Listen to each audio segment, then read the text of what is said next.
Tratamiento. Una vez establecido el diagnóstico de colecistitis aguda, se debe iniciar la administración de líquidos intravenosos, antibióticos y analgésicos. Los antibióticos deben proteger contra aerobios gram negativos y contra anaerobios, como el cuadro 54.1, que hemos visto ya en las especies aisladas: enterobacterias, Escherichia coli, Klebsiella enterobacter, Enterococcus, anaerobios, bacteroides, Clostridium, Streptococcus, Pseudomonas, Candida. Los cultivos de bilis vesicular dan resultado positivo en más de la mitad de los pacientes con colecistitis aguda. Dado que no es fácil determinar qué pacientes están infectados de forma secundaria, la antibioterapia intravenosa representa una parte importante del tratamiento. El tratamiento definitivo para los pacientes con colecistitis aguda consiste en la colecistectomía. Es mejor intervenir precozmente en los 2 o 3 primeros días que demorar la colecistectomía hasta 6 a 10 semanas después del tratamiento médico inicial. Aproximadamente el 20% de los pacientes no responden al tratamiento médico inicial y necesitan tratamiento quirúrgico durante su primera hospitalización o antes de que concluya el periodo de enfriamiento programado. La colecistectomía laparoscópica constituye la técnica de elección para los pacientes con colecistitis aguda, aunque hay que cambiar a una intervención abierta si la inflamación no permite visualizar adecuadamente en las estructuras más importantes. El porcentaje de conversión a una colecistectomía abierta es mayor del 4 al 35% de los pacientes con colecistitis aguda que en aquellos con colecistitis crónica. Numerosos estudios han demostrado que los índices de morbilidad, el tiempo de hospitalización y el periodo de inactividad laboral son menores en los pacientes que se someten a una colecistectomía laparoscópica que entre aquellos que se someten a una colecistectomía abierta.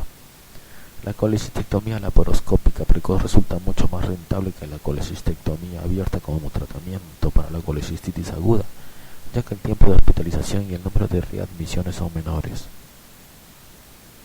Las posibilidades de completar la intervención por vía laparoscópica son mayores en los pacientes dentro de las primeras 48 horas que en aquellos con una sintomatología de más larga duración, 4% frente al 23%. Otros factores que permiten predecir la posible necesidad de cambiar a una colecistectomía abierta son la mayor edad del paciente, el sexo masculino, una categoría alta de la American Society of Anesthesiologists, la obesidad y el aumento del grosor de la pared vesicular más de 4 milímetros. A pesar de la antibioticoterapia, la colecistitis aguda puede progresar a un empiema vesicular, a una colecistitis enfisematosa o a una perforación vesicular. En todos estos casos está indicada la colecistectomía de urgencia, siempre que el paciente pueda soportar la anestesia sin problemas. En la mayoría de los casos es posible llevar a cabo la colecistectomía, que es el mejor tratamiento para colecistitis aguda complicada. En ocasiones el proceso inflamatorio oculta las estructuras del triángulo de calor, impidiendo la correcta disección y ligadura del conducto cístico. En estos casos se pueden evitar lesiones en el conducto colédoco realizando una colecistectomía parcial, cauterizando lo que queda de mucosa vesicular y colocando un drenaje. Cuando la excesiva inestabilidad del paciente pide practicar una laparotomía, se puede realizar una colecistotomía transhepática percutánea bajo anestesia local para drenar la vesícula. Con esta intervención se conserva la vesícula, que puede representar un foco séptico continuo. Posteriormente se puede colocar un drenaje, administrar antibióticos intravenosos y realizar una colecistectomía laparoscópica al cabo de 3 o 4 meses para permitir que se recupere el paciente y remita la inflamación aguda. Coledocolitiasis. Los cálculos del colédoco se clasifican atendiendo a su lugar de origen. Estos cálculos pueden detectarse en el 6 al 12% de los pacientes con litiasis vesicular. En los países occidentales, la mayoría de los cálculos del colédoco se forman inicialmente en la vesícula y migran posteriormente a través del conducto cístico hasta el colédoco. Estos cálculos se clasifican como secundarios para diferenciarlos de los cálculos primarios del colédoco. que se forman en las vías biliares. Los cálculos del conducto colédoco se clasifican también como retenidos cuando se descubren en los 2 años posteriores a una colecistectomía o como recurrentes cuando se clasifican más de 2 años después de la colecistectomía. Los cálculos secundarios suelen ser pigmentos marrones. La detección de cálculos marrones en el conducto colédoco debe alertar al cirujano de la posibilidad de que aparezcan cálculos recurrentes y la necesidad de practicar drenaje biliar entérico. Los cálculos primarios se asocian a la estasis biliar y a las infecciones y son más frecuentes entre las personas de origen asiático. Los cálculos primarios se asocian a la estasis biliar y a las infecciones y son más frecuentes entre las personas de origen asiático. Entre las causas de estasis biliar que pueden conducir a la formación de cálculos primarios cabe destacar la estenosis biliar, la estenosis papilar, los tumores y la existencia de cálculos secundarios. Manifestaciones. Los cálculos del conducto colédoco pueden ser asintomáticos y a menudo se descubren de forma casual. En estos casos, la obstrucción biliar es pasajera y las pruebas de laboratorio pueden ser normales. Aproximadamente del 1 al 2% de los pacientes con pruebas de función hepática normales que se someten a una colecistectomía laparoscópica sin realizar antes una colangiografía rutinaria para detectar la presencia de cálculos biliares se encuentra un cálculo retenido tras la colecistectomía. Entre las manifestaciones clínicas que deben hacernos pensar en la posibilidad de una obstrucción biliar por un cálculo en el conducto colédoco cabe citar los cólicos biliares, la ictericia, las deposiciones de color pálido y la orina oscura. Además, los pacientes con coledocolitiasis y la colangitis pueden manifestar fiebre y escalofríos. Las concentraciones séricas de bilirrubina, más de 3 mg por decilitro, aminotransferasas y fosfatas alcalinas suelen estar elevadas en los pacientes con obstrucción biliar, aunque no son un parámetro sensible ni específico de la presencia de cálculos en el conducto colédoco. De las tres, la bilirrubina sérica es la que tiene mayor valor predictivo, 28 al 50%, en relación con la presencia de coledocolitiasis. No obstante, las pruebas de laboratorio pueden ser normales hasta en un tercio de los pacientes con coledocolitiasis. Diagnóstico.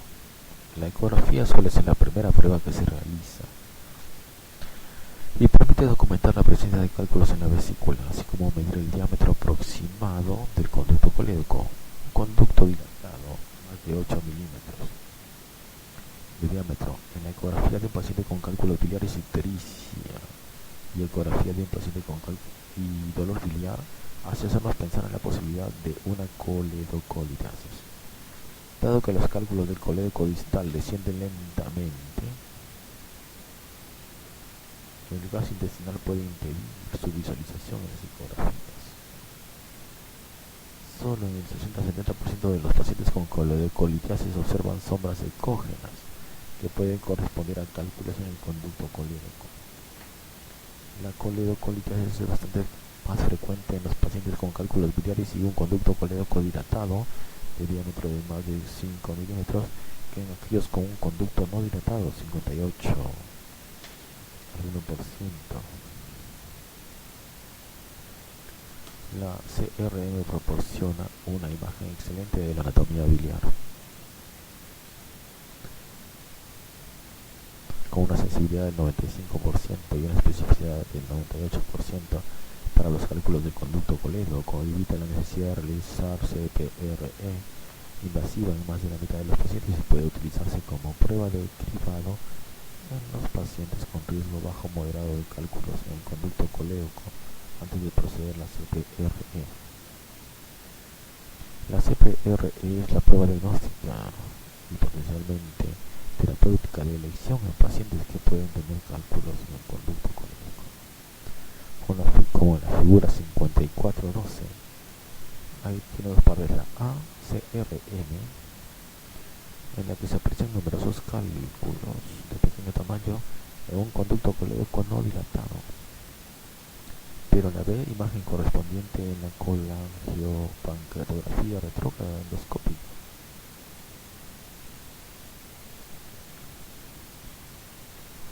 En más del 90% de los casos se consigue canular la ampolla de Vater y realizar una colangiografía diagnóstica. Actualmente en manos experimentadas se consigue unos índices de morbilidad muy bajos, menos del 5%. Dicha morbilidad consiste fundamentalmente en colangitis y pancreatitis. También se puede utilizar la ecografía endoscópica para identificar los cálculos del conducto colédoco sin necesidad de canular la ampolla de Vater, evitando de ese modo los riesgos asociados, aunque esta prueba es menos sensible que las APRE. Tratamiento. La colangiografía endoscópica para identificar los cálculos del conducto colédoco sin necesidad de canular la ampolla de Vater, evitando de ese modo los riesgos asociados, aunque esta prueba es menos sensible que las APRE. Tratamiento. La colangiografía endoscópica permite confirmar el diagnóstico en los pacientes con posibles cálculos del conducto biliar y también limpiar el conducto de cálculos y practicar una esfinterotomía antes de proceder a colecistectomía laparoscópica. Estamos hablando del tratamiento en colangiografía endoscópica. La extracción endoscópica de los cálculos del conducto colédoco pueden evitar la necesidad de una intervención abierta cuando no se dispone de un experto en la exploración laparoscópica del conducto colédoco. Se considera que los pacientes con colangitis progresiva, cálculos impactados en ampolla de Vater, pancreatitis biliar, múltiples comorbilidades o cirrosis son candidatos al tratamiento endoscópico preoperatorio. Cuando se realiza una evaluación endoscópica rutinaria de todos los pacientes, el 86% son normales. Cuando no es posible eliminar los cálculos debido a su elevado número, a la presencia de cálculos intrahepáticos o impactados, a las dificultades para canular el conducto, a los divertículos duodenales o a las estenosis biliares, esta información se puede conocer antes de la cirugía. La mayoría de los pacientes toleran perfectamente una esfinterotomía endoscópica con extracción de los cálculos. El porcentaje de complicaciones es de 5 al 8%. En el 71 al 75% de los pacientes se consigue eliminar totalmente todos los cálculos del conducto colédoco durante la primera intervención endoscópica y en el 84 al 95% de los pacientes después de varias intervenciones endoscópicas. Tras una esfinterotomía endoscópica con extracción de cálculos, los pacientes con litosis biliar siguen expuestos a un riesgo importante de complicaciones biliares futuras. Los síntomas biliares recurrentes son bastante más frecuentes en los pacientes sometidos a observación que en aquellos que se someten a una colecistectomía laparoscópica, 47% frente al 2%, con una P mayor de 0,0001. Tras la extracción endoscópica de los cálculos, el 37% de los pacientes que se someten a observación necesitan posteriormente colecistectomía. Por consiguiente, durante el tiempo de hospitalización, se debe practicar una colecistectomía inmediata tras la limpieza endoscópica del conducto colédoco si el paciente es candidato a la cirugía. Por otra parte, el único tratamiento de los pacientes mayores de 70 años debería ser la extracción endoscópica de sus cálculos ductales. Sobre el 15% de estos pacientes manifiestan síntomas por su litiasis biliar en lo que les queda de vida y dichos síntomas pueden tratarse conforme vayan apareciendo. Exploración laparoscópica del conducto colédoco. Se puede realizar una colangiografía intraoperatoria durante la colecistectomía para confirmar la presencia de cálculos en el conducto colédoco, como en la figura 5413, donde se ve la colangiografía intraoperatoria que confirma la presencia de cálculos en el conducto colédoco, señalado por las flechas que indican los cálculos. La exploración laparoscópica del colédoco a través del conducto cístico o con una coledocotomía formal permiten extraer los cálculos Si no se dispone de la experiencia y el instrumental necesario para la exploración laparoscópica del conducto colédoco, se debe colocar un drenaje junto al conducto cístico,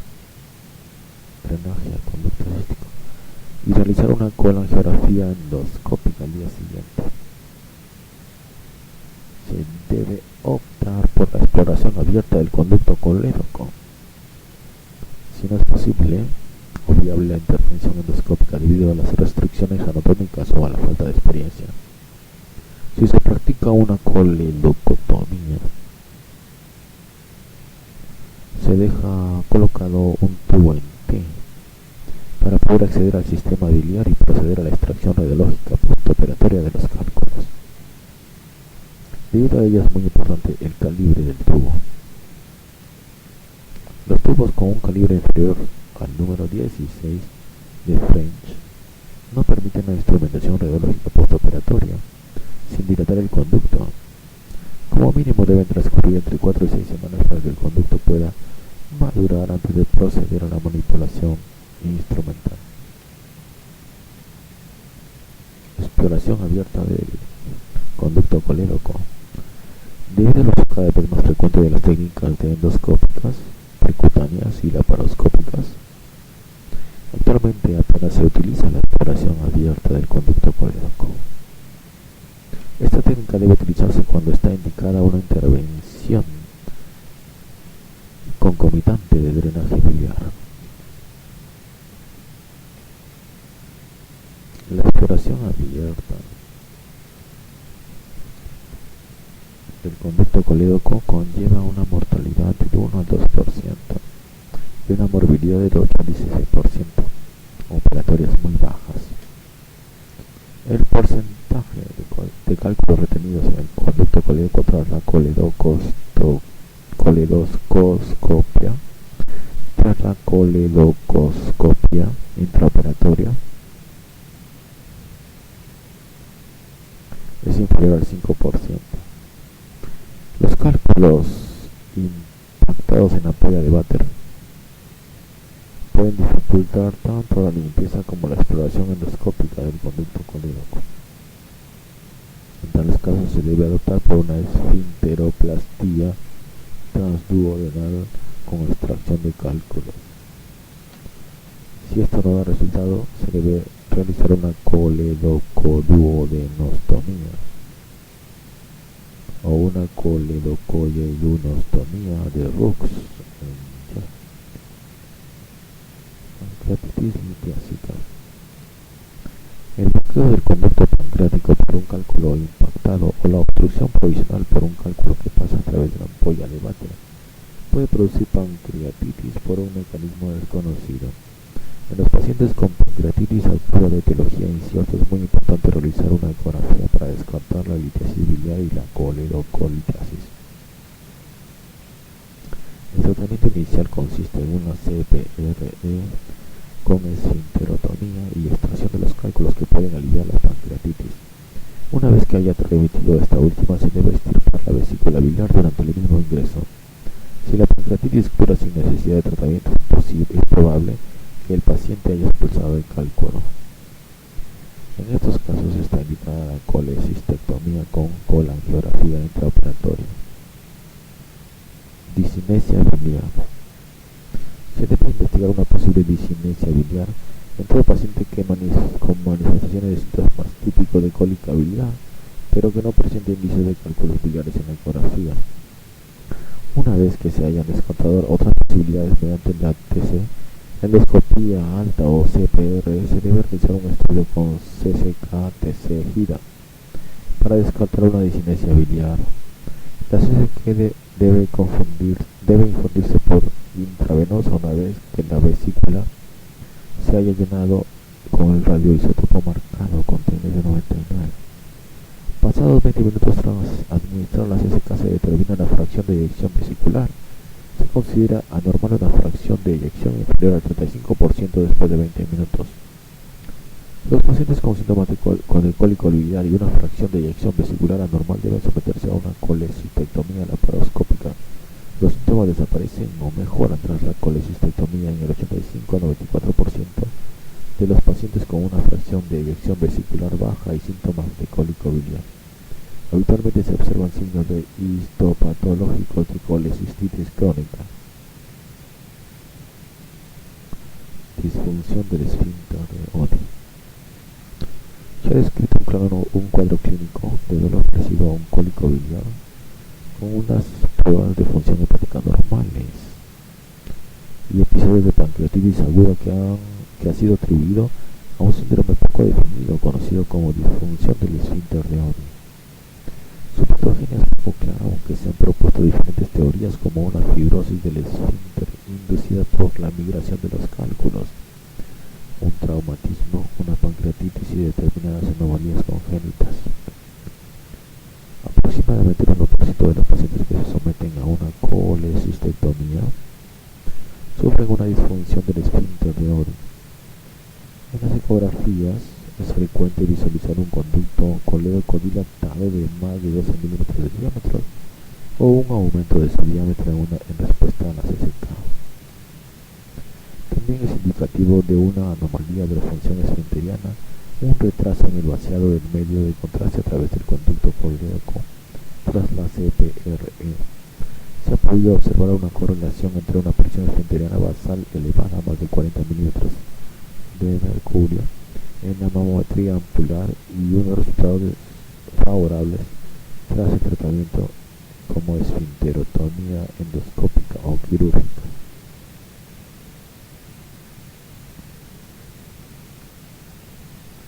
Hasta aquí vamos a quedarnos, es la página 1562.